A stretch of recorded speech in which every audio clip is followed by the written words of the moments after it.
Hi, I'm Simon, and I'm fortunate to have been in a relationship with my wife Jo for about 20 years now. And whilst that relationship's still great, evolving, and we're very much in love, it's not always easy. I expect that's the case for most long-term relationships.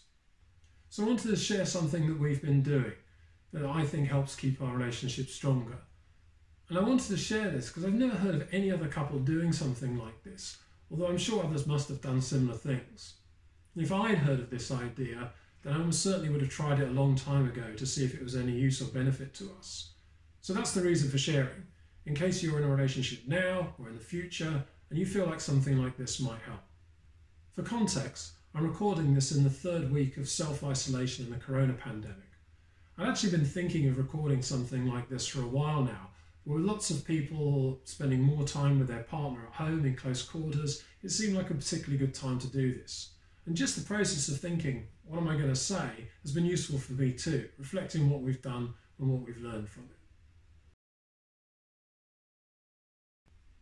So what happened and why? A couple of years ago, we were struggling with some issues in our relationship and didn't seem able to move past them. Problems were occurring a lot, and because we weren't able to resolve them, we were getting increasingly frustrated with them and each other. So we were often triggering each other, getting upset and angry. And I'm not going to go into any of the details of that because that's not the purpose of this video. It's about the process that evolved in how we dealt with that situation. So when we were wondering how to resolve the issues, Jo suggested couples counselling to see if a third party could help bring a fresh perspective on things. And we have had experience of counselling before, including some sessions where we've both seen a counsellor together, and we even knew someone that we could both trust. But I did have a few concerns. The cost both financially and to our time. We'd probably only spend about an hour a week, and there'd also be the time travelling to and from the counsellor. Also, the pace might be a bit slow, as it would probably take quite a while just to bring the counsellor up to speed with all the history so they understood where we were and how we got there. Ultimately, we were prepared to do this as we didn't want our relationship to be damaged. But when we were discussing the counselling option, we quite spontaneously wondered if we could save ourselves some time and money and try and counsel each other. Do what we thought would happen if we jointly went to a counsellor, but without them there. We had at least some idea of how counselling works and felt like maybe we could just try something similar, but without the counsellor. We recognise the danger. Neither of us has professional training in this area, and we understand and respect what a counsellor in these sessions bring. I'm certainly not suggesting that couples counselling isn't worthwhile, because that's still a very sensible option for a lot of people as well. But we figured we could try it out and see what happened. If it didn't work or it made things worse, that was our fallback. We could still go down the professional route. That was almost 2 years ago. And since then we've been doing this for on average about an hour a week, and we just call them sessions. We didn't find a better word for it, and we both know what it refers to now.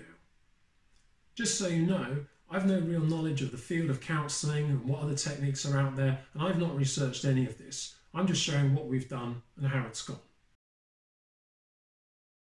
So here's what we think makes these sessions work. There's no strict format to the sessions. For some of them, we just share how each other's been feeling, what's been on our mind in the last week, particularly in relation to how we've been interacting with each other. Other times, we have a particular thing, often identified in a previous session, that we want to focus on and come back to, particularly with things that have been recurring. We don't have many rules, but a key one is to keep the tone civil and calm. If anything ever manifests itself as perceived aggression, anger, or one of us is starting to get too worked up, we call a timeout and, if necessary, end the session. We always go into a session really feeling it's something we want to have happen, that we're in the right frame of mind. And if necessary, sometimes we've had to postpone until we're able to give 100% to this. The intent to what we're doing here is really key. It's about actively and really listening to each other and trying to understand and empathise where the other is coming from, with a view to wanting to try and make the relationship stronger. We realise that often, when we have conversations with other people, we start switching off and start focusing on the thing that's building in our own head and getting ready to say that. So in the sessions, it's really important that we don't do this and that we really give the other person the space to express themselves. This often involves being patient, as some feelings are really hard to name and express, especially if you don't fully understand what's going on within yourself. I I think another thing that's really crucial in attempting something like this is that you both genuinely have to want the relationship to work. And that might ultimately mean that you discover the relationship isn't going to work and you might be better off apart. But I feel it's okay to be scared of that, but it's also okay to discuss it too and say you're really worried something might cause the relationship to fail if not addressed enough, or you can't find a way around it. One of the key things we endeavour to do is to be completely honest with ourselves and with each other in this. And that can be really hard. To accept things in yourself, things that you've done, that you might have really hurt the person that you really love. But I genuinely feel that you need to be able to look at anything in the relationship in order to make things like this work in the longer term. In order for someone to feel like they can be totally honest, they have to feel it's safe to do so. That the other person won't laugh, ridicule, dismiss, or minimise their feelings. That you will actively listen and then really think about it and then try and empathise. I think you can only really start to look at solutions or changes that really make things better from that position of understanding. We have to feel confident that we can call the other out or question what's happening if we don't think they're being completely honest. But it has to come across as caring and that you want what's best for the other person and the relationship. So what do we do and how does this work for us? Well, firstly, we plan the sessions in and put them in our calendars so that the time is reserved and the time where we both feel will be in the right place. So for example, we don't tend to do it in the hour before we're meeting other people, so that if one or both of us is feeling quite emotional afterwards, which often happens, then there isn't a pressure to try and pretend everything's okay and that we've got the space to reflect and adjust. We book in an hour and we try and keep to that. But we recognise with some things, when we're getting into them, that we don't want to suddenly switch off if we're in the middle of something interesting or if one or both of us needs to continue. And this is one of the advantages of doing it at home, so we have the ability to continue if we want to without imposing on someone else's time. And we do it at home. So we sit on the sofas so that we're facing each other but not sitting directly opposite each other, so there's no barrier in between us. We usually bring a cup of tea because that's something we associate with taking a time out and helps set a relaxed mood. We treat it seriously as dedicated time, as if we were going to a professional, so phones are switched off. Having the ability to write something down is important. We both bring something to write things down in case we need to make a note about something that's come up. It could be a good idea, something we've learned, or something we want to come back to in future. Joe uses a notebook, I use a laptop, and over the last 2 years we've written quite a lot. We tend not to write that much during the sessions themselves, as we really want to focus on what the other person is saying. But sometimes we make a note and write something down that's just enough to anchor our brain so that we can come back to it later and know where to pick up from.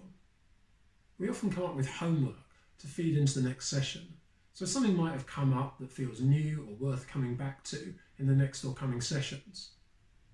But depending on what it is, we might ask one or both of us to take some time ahead of the next session to reflect on the topic and make some notes, so that when we come into the session to discuss it, it's more productive and we're less likely to encounter something that causes one of us to freeze because we've not really thought about it before.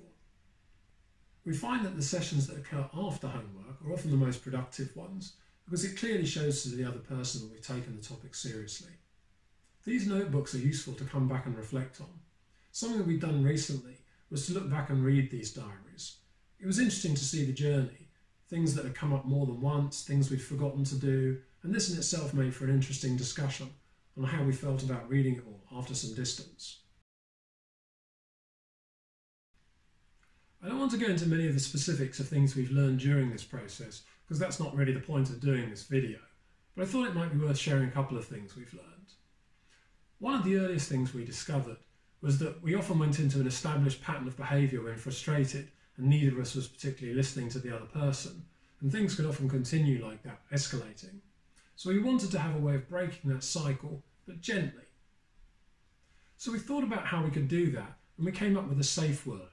For reasons I'm not completely clear on, the first thing that popped up as a candidate was penguin. I think penguin works because it's just so unrelated to any relationship issues, and it's a very non-threatening and quite a cute animal. So now, if one of us spots a destructive cycle beginning to emerge, they can just say penguin. The rule of penguin is that neither person can then talk for 5 minutes. It then gives us an enforced chance to reflect, take a time out, and think why the other person said penguin, and are we actually going in a direction that's useful. It's important that neither of us uses penguin just to stop the other person from talking, because it's designed for us both to take a time out and reflect. And what usually happens is after about 5 minutes, we check that we're okay to talk, or if we still need some more quiet processing time. And we find this works a lot of the time, just by taking that pause. We usually know why the other person has said penguin, and we come at the problem then from a different angle and with less heat and emotion, and more curiosity about what was actually causing the problem. It's not about trying to ignore what was happening and just try and move on, but to try and solve and understand what the real problem was, and not just express how we're feeling. And saying penguin doesn't mean that we have to stop everything completely for 5 minutes. We often go to separate rooms so we can give ourselves physical as well as mental space. Having used penguin for a while, we sometimes found that 5 minutes was a bit too long and we wanted a shorter break. So we came up with penguinette, i.e. a mini penguin, which means exactly the same thing, but we just give ourselves 5 to 15 seconds of space. And we've ended up using a range of animals as safe words now, all cute and non-threatening ones.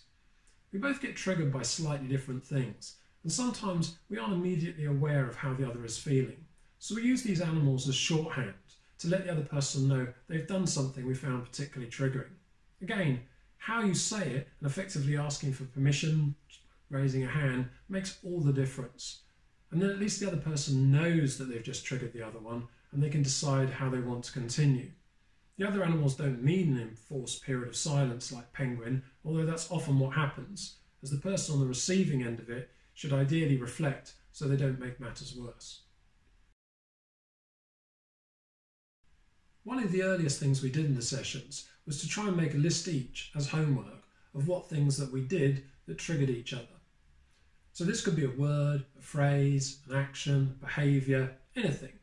So I not only wrote down a list of things that Jo did that triggered me, but I also proactively tried to write down a list of things that I thought I did that triggered her, and she then did the same for me. Over the next set of sessions, we compared lists. It was interesting seeing what we were aware of and what we weren't. And we went through each one of these things, letting the other person explain why it caused them upset and the impact it had on them. And we found this a really useful and interesting exercise, and this was quite a long, deep dive over many sessions. Sometimes a whole session could be about one triggering thing. And after we'd explored something and understood what the nature of it was and the impact it had, we then started to look at possible solutions. Sometimes it was a specific word or a phrase that had become overused, and it was just about finding an alternative that was kinder or that the other person could handle better. But often the solution just turned out to be to use penguin or penguinette, and just to allow ourselves a little bit more breathing space and distance. I find it amazing sometimes how much your emotions could subside and your empathy can emerge in 5 minutes where you're only allowed to think. I think it's important to recognise that if you try this, there may be deep things uncovered that you're not quite sure what to do with. And if that's the case, to not be then afraid to seek professional help if you genuinely want to change, but you're not sure how to do so. How we finish the sessions is quite important. Firstly, after the hour's up, we check that we're both okay to actually finish. Because if one or both of us wants to continue, then we usually allow up to another hour if there's time. If there's a clear sense of what we want to talk about in the next session, then we consider whether there's any homework or reflective writing that would be beneficial before doing that. And this might be for one of us or both of us, depending on what the topic is. And then if that hasn't been done or forgotten about by the next session, then we usually postpone it. But normally we'll check in the day beforehand to make sure it has been done and that we're on track. But often we just agree to see what comes up in the last week and play it by ear.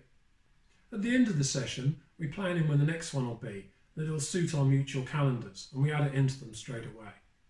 It's often good to then separate and go and write up anything straight afterwards, particularly if we feel like we've learned something or we want to write down some stuff while it's fresh in our heads. So leaving some time and space after the session is usually factored in when we plan them.